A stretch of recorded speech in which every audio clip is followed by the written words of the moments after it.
This is Mac with Mac's Corner, and this is going to be a very quick tutorial on how to get the Canada First achievement.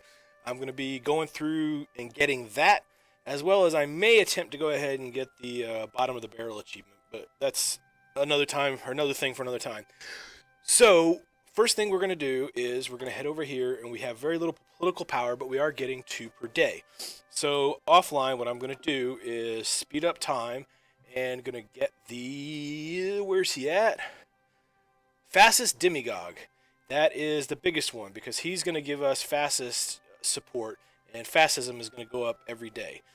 The other thing we're gonna do after we've got that is gonna go down the political effort tree and get the nationalist focus, which is gonna give us even more nationalist support. So key one, obviously, if we're gonna join the Axis, is to become fascist.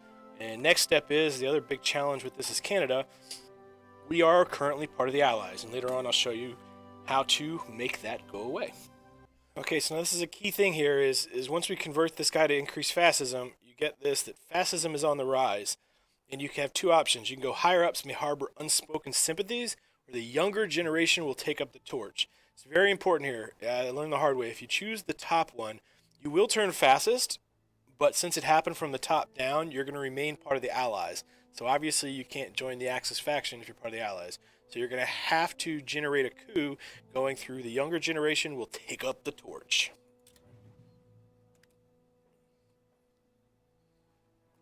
Alright, next you should get this little icon here, which is basically letting you know that things are heating up and a coup is imminent. Alright, and the next thing you should receive at about this much of fascism support is this option. If you try to unite them first, then rule them, you won't do a coup, but once again you suffer the same problem of being stuck with the Allies. So you've got to go ahead and say, the will to power is meaningless if one hesitates to seize it. Yeah, pretty harsh, but away we go. Okay, so now we have unitary Canada. Cool thing is if you look, it's not going to be hard to beat Canada. And one of the things I did, admittedly it was a bit cheesy, but I did it, was I disbanded all of the standing army. So that way, when push came to shove here, I would be the only one, or, you know, I'd have it set up. So because I didn't know how the production would work, I did not even produce weapons. So I'm going to fix that here.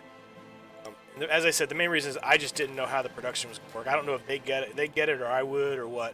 So we're going to start doing this, and if this worked out like I wanted, because we disbanded, yep, we've got surplus equipment anyways. So we're only going to need a couple of infantry units to take over all this. So I'm going to go ahead and beat the coup, and really joining the Axis shouldn't be too hard after that. Once again, there are different ways to do the coup. My option was to just disband the standing army and build from scratch once the coup started. Oh, and one thing before I do forget, another weird part about Canada is their infantry comes equipped with 1 tank unit, but they don't have any tanks. So you want to make sure you get this guy right here to get you some military experience so that you can just remove the tank. There's no point in having it. It's just going to make it harder to train your guys, and we don't have enough industry to produce tanks anyways. Not to mention, don't add any of these support units, because then you've got to also produce support equipment. This is just about getting as many guys on the ground as possible, as quickly as possible. And is another reason why I think I might continue this after the video and just move on to get the scraping the barrel achievement if it makes sense. And obviously don't worry about fully training them. The one who's going to win this is the one who gets the most units out quickly. So just get boys on the ground is what you need. Alright, so I was recording, or I thought I was recording when I wasn't. So I don't know if I showed you or not, but real quick, I won the Civil War with Canada.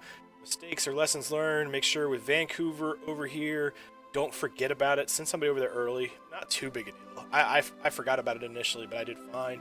This little city right here, I didn't get on my way to Vancouver. Probably could have grabbed that one.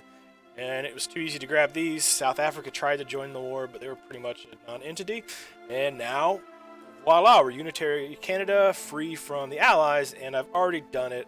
I thought I was recording when I did. And at that point, I could ask to join the faction. I was able to join. My little achievement popped up. and we were good to go. So Canada first, all too easy. I'm going to continue on and see if this might be a great country to get a scraping the barrel with as well. If it is, I'll come back and basically let you know and tell you how I did it. If it's not, this will be pretty much it. But hopefully I'll see you here in a second or two. Okay, so it's looking like this is going to work out. So I'm going to kind of include this with the Canada achievement because killed two birds with one stone if you haven't already. Only thing I've been doing is just training troops, and key thing here is I have deprioritized reinforcements and upgrades and stuff for troops on the ground. Once again, each of these infantry units has just got infantry. Nothing else, not even support equipment. So all we're producing currently is still rifles, which we currently need 37,000 of them. But all we need to do is just keep putting men in the field with sticks and brooms, I guess, or broomsticks to pretend they're weapons for training. I don't know. So just kind of like we did with Germany during that strategy to get men on the ground. Just wait until this fills up, and then yoink, yoink, yoink, and keep plopping them down. So if you look, we've got a crap ton of completely unequipped, undersupplied troops. So well. Now, you're not going to be able to do the scraping the barrel until you've gone to war.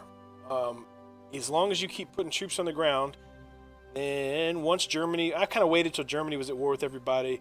England joined the war, and I kept putting people on the ground until it was close to 0. Then I went ahead and went to war.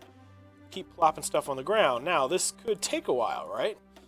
But one of the things I didn't do that I'm going to do now is we're going to go ahead and, using this army experience we've accumulated, edit this. Pause it here real quick. And we're going to put, we're going to increase each of our divisions to have as many possible infantry in it as possible. Whoops. What that's going to do is, instead of having to wait for these guys to get to 20% trained or whatever, it's just going to start throwing manpower into the field for us, which is exactly what we want. So now we're going to prioritize reinforcements. What that's going to do, hopefully, is start sending men into the field quite quickly. And this is what's available with scraping the barrel. So I'm going to go ahead and let this play out, and we'll see how well it works. Voila! It happened unexpectedly, but right there she is. Just hit 0 manpower. It didn't take all that long. A little bit of patience, but not bad. Basically kept training troops. Had to kind of flick back and forth the priority depending on how equipped manpower with the field was. And that's what my divisions look like. Once again, I'm not saying it's the most or proudest way to go about getting this, but it is a way. So there you go. Hope you enjoyed, and I look forward to posting another guide for probably another achievement here in the near future. Without further ado, back out.